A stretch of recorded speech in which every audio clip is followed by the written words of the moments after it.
आज हम पढ़ेंगे ब्रिटेन का एकीकरण यानी यूनिफिकेशन ऑफ ब्रिटेन। तो किस प्रकार से ब्रिटेन यूनिफाई हुआ था यानी एकीकृत हुआ था, उसका एकीकरण किस प्रकार से हुआ था। तो जो ब्रिटेन था उसको एक करने के लिए यानी उसको नेशन स्टेट्स बनाने के लिए या कोई भी मतलब क्रांति नहीं हुई थी, यानी कोई लड़ाई झगड़ा कुछ नहीं हुआ था।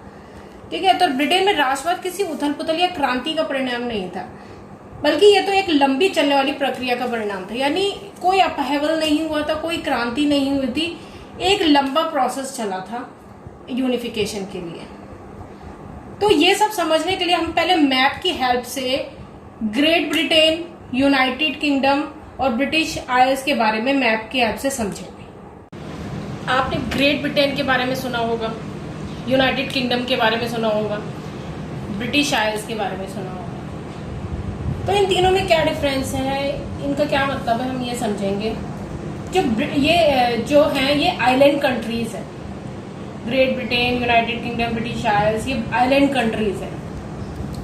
इनके पार्ट्स कौन कौन से हैं? Scotland, England, Wales, North Ireland, Republic of Ireland. ये पांचों जो है ना, दीज आर डिफरेंट यूनियंस, अलग अलग यूनियंस हैं, या कह सकते हैं जोग्राफिकल एंटिटीज है, या 5 स्टेट्स हैं। ठीक है, तो ग्रेट ब्रिटेन हम किसे कहेंगे? हम कह रहे हैं ग्रेट ब्रिटेन, क्या आपने सुना होगा ग्रेट ब्रिटेन वर्ड सुना है? तो ये ग्रेट ब्रिटेन कैसे, मतलब किसको मिलके बनता है? तो जो ग्रेट ब्रिटेन है, जब हम स्कॉटलैंड, इंग्लैंड और वेल्स इन तीनों को मिलाते हैं तो बनता है ग्रेट ब्रिटेन। यानी ये स्कॉटलैंड, इंग्लैंड एंड वेल्स को मिलकर बनता है ग्रेट ब्रिटेन। जब इन तीनों के अंदर हम ग्रेट ब्रिटेन के अंदर नॉर्थ आयरलैंड यानी सिर्फ north Ireland, not Republic of Ireland, only north Ireland उसके अंदर जोड़ देते हैं तो बन जाता है यूनाइटेड किंगडम, यूके। ठीक है, तो यानी अब हो गया England, Scotland, Wales plus Northern Ireland, ये बन गया यूनाइटेड किंगडम। और जो आयरलैंड है हमारा, वो 2 हिस्सों में बटा हुआ है, यानी आयरलैंड मिलके बनता है Northern Ireland and Republic of Ireland से। Ireland is equal to Northern Ireland plus Republic of Ireland. अब ये ब्रिटिश आइल्स क्या है? जब हम ये सारे के सारे इकट्ठे ले लेते हैं, यानी 5 islands, Scotland, England, Wales, Northern Ireland, Republic of Ireland, तो ये सारे मिलके बनाते हैं ब्रिटिश आइल्स। तब हम देखेंगे कि यूके कैसे इवॉल्व हुआ, यानी यूनाइटेड किंगडम कैसे इवॉल्व हुआ। 18वीं शताब्दी से पूर्व जो ब्रिटेन था वो राष्ट्र राज्य नहीं था, यानी नेशन स्टेट्स था ही नहीं। वो ब्रिटेन जो था, ब्रिटेन द्वीप समूह जो में रहने वाले लोग थे, उनकी पहचान किससे होती थी कि वो एथनिक थे। एथनिक का मतलब कोई अंग्रेज था, यानी इंग्लिश थे, इंग्लैंड में रहने वाले लोग, वेल्स में रहने वाले लोग वेल्स, स्कॉटलैंड में रहने वाले स्कॉट, आयरलैंड में रहने वाले आयरिश थे। तो यानी राष्ट्र राज्य वाली कोई बात नहीं थी, यानी नो नेशन स्टेट्स, कोई मतलब नेशन स्टेट्स वाली बात ही थी। नो कॉमन आइडेंटिटी, कुछ भी नहीं था, ना कॉमन लैंग्वेज थी उनकी। ठीक है, उनके तो they have different cultural and political traditions, यानी उनकी जो संस्कृति और जो राजनीतिक परंपरा थी वो भी सब अलग अलग थी। यानी इतनी अलग अलग संस्कृति थी, भाषा थी, उनकी राजनीतिक परंपराएं अलग अलग थी। फिर वो एक कैसे हुए, यानी उनका यूनिफिकेशन कैसे हुआ, सब मिलकर एक राज्य और संघ कैसे बना, यानी वो नेशन स्टेट कैसे बना, इतना सब कुछ अलग अलग होते हुए। तो हुआ क्या कि जो इंग्लैंड था उसमें इंडस्ट्रियल ग्रोथ की वजह से उसके पास बहुत ज्यादा पैसे, यानी प्रॉस्परस होने लगा इंग्लैंड। उसके बाद धन दौलत आ गई, यानी पावर, सत्ता आ गई। तो अब उसके अंदर आई कि वो द्वीप समूह के अन्य राष्ट्रों पर अपना डोमिनेंस, अपना प्रभुत्व बढ़ाने लगा, यानी अन्य राष्ट्रों पर प्रभुत्व बढ़ाने में सफल रहा। ठीक है, तो वो धीरे धीरे उसकी नजर रही कि वो दूसरे जो आसपास की टेरिटरीज है उसको अपने कब्जे में ले। 1688 में इंग्लैंड पार्लियामेंट यानी आंग्ल संसद ने क्या किया कि उसने पावर मोनार्की के हाथ से अपने हाथ में ले ली। ठीक है, तो पावर मोनार्की से हटकर उनके पास आ गई, पार्लियामेंट्री सिस्टम ऑफ गवर्नमेंट आ गया। तो England thought to expand power.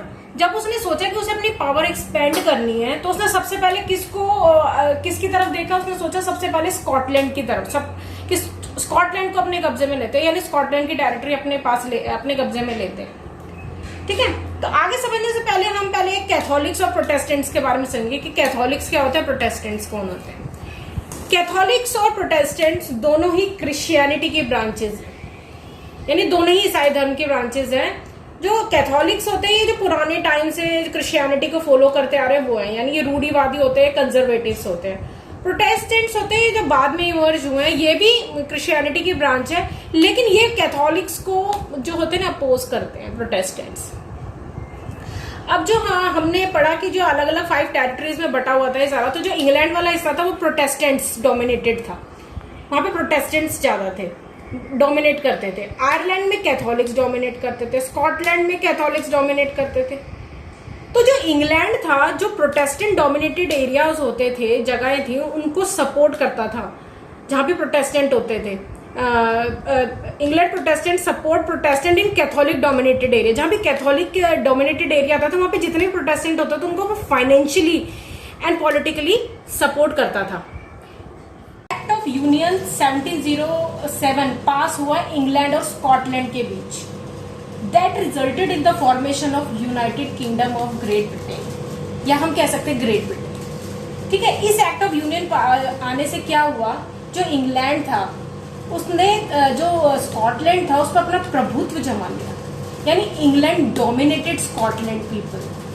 ठीक है, और जो उनकी ब्रिटिश पार्लियामेंट थी यानी ब्रितानी संसद थी, उस पे भी जो इंग्लैंड के यानी आंग्ल सदस्य थे उनका ही दबदबा था, वो स्कॉटिश मेंबर्स को आगे आने ही नहीं देते थे। तो धीरे धीरे क्या हुआ, स्कॉटिश जो थे ना उन्होंने अपनी कल्चरल आइडेंटिटी, ठीक है, यानी जो अपनी संस्कृति या उनकी जो भाषा थी, नेटिव लैंग्वेज गैलिक, और जो पॉलिटिकल उनके जो इंस्टीट्यूशन थे, उनके जो राजनीतिक संस्थान थे, धीरे धीरे उन्होंने अपना अस्तित्व खो दिया।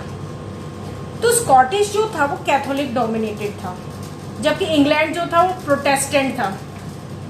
तो वो धीरे धीरे बड़ी योजनाबद्ध तरीके से उनको स्कॉटलैंड को दबा रहा था और अपने अंदर ले रहा था। उनको अपनी नेशनल ड्रेस जो थी, उनकी राष्ट्रीय पोशाक, उसे भी पहनने नहीं दिया जाता, तो उस पर भी रोक लगा रखी थी। ठीक है, बहुत सारे लोगों को इतना मजबूर किया गया कि उनको अपना देश छोड़ना पड़ा। तो बहुत से लोगों को अपना देश छोड़ने पर मजबूर किया। तो धीरे धीरे जो स्कॉटलैंड था वो धीरे धीरे ब्रिटिश के ये जो इंग्लैंड था इसके प्रभुत्व में आता गया और एक सबऑर्डिनेट स्टेट ही बनकर रह गया। ऐसा ही हम एक केस पढ़ेंगे आयरलैंड का। आयरलैंड के साथ भी उसने ऐसा ही किया।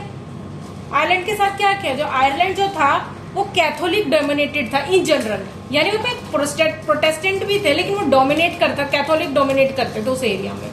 तो जो हमने देखा था कि जो नॉर्थ आयरलैंड था, जो आयरलैंड थे उसके 2 हिस्से थे, एक नॉर्थ आयरलैंड और एक रिपब्लिक ऑफ आयरलैंड। तो जो नॉर्थ आयरलैंड वाला हिस्सा था वो प्रोटेस्टेंट डोमिनेटेड था और जो रिपब्लिक ऑफ आयरलैंड था वो कैथोलिक डोमिनेटेड था।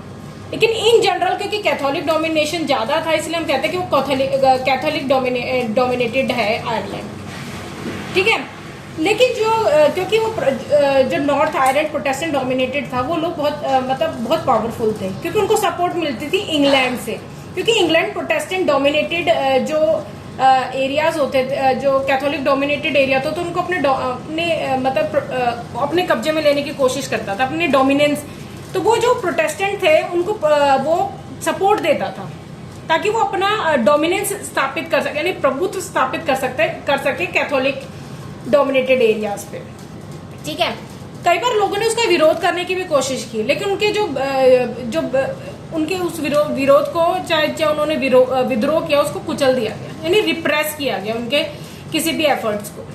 ऐसे ही एक प्रयास किया था वुल्फ टोन ने अपने बहुत सारे आयरिश मैन के साथ मिलकर, उसने ऐसा रिवोल्ट 1798 में किया था लेकिन वो असफल रहा, ही वॉज फेल्ड। ठीक है, तो फिर 1801 में क्या हुआ, आयरलैंड को जबरदस्ती यानी forcibly it was incorporated in United kingdom. ठीक है, तो 1801 में आयरलैंड को जबरदस्ती यानी इनकॉर्पोरेट कर लिया गया यूनाइटेड किंगडम में। इस तरह से एक ब्रिटिश नेशन बन गया जिसके अंदर यानी ब्रितानी राष्ट्र बन गया, जिसको हम ब्रिटिश आइल्स भी कहते हैं। उसमें क्या क्या आ गया, इंग्लैंड तो था ही, उसने फिर स्कॉटलैंड पे कब्जा कर लिया, वेल्स था उसके अंदर और आयरलैंड आ गया। लेकिन ये एक नेशन तो बन गया, ब्रिटिश नेशन तो बन गया, लेकिन क्योंकि इन लोगों को जबरदस्ती उसमें इंक्लूड किया गया था देशों को, और सबकी लैंग्वेज अलग अलग थी, ठीक है, तो उनके अंदर एक कलेक्टिव आइडेंटिटी नहीं थी, सेंस ऑफ कलेक्टिव आइडेंटिटी नहीं थी। तो ऐसा करने के लिए क्या किया गया, ताकि वो अपने आप को एक नेशन समझे सारे, तो उनमें इंग्लिश कल्चर यानी आंग्ल संस्कृति का प्रचार प्रसार किया गया, ठीक है। दूसरा, ब्रिटानिक झंडा यानी ब्रिटिश फ्लैग लाया गया, ताकि वो सब एक फ्लैग को अपना फ्लैग समझे और एक नेशन वाली फीलिंग उनके अंदर आए। एक नेशनल एंथम लाया गया। नेशनल एंथम क्या था, God save our noble king, ठीक है।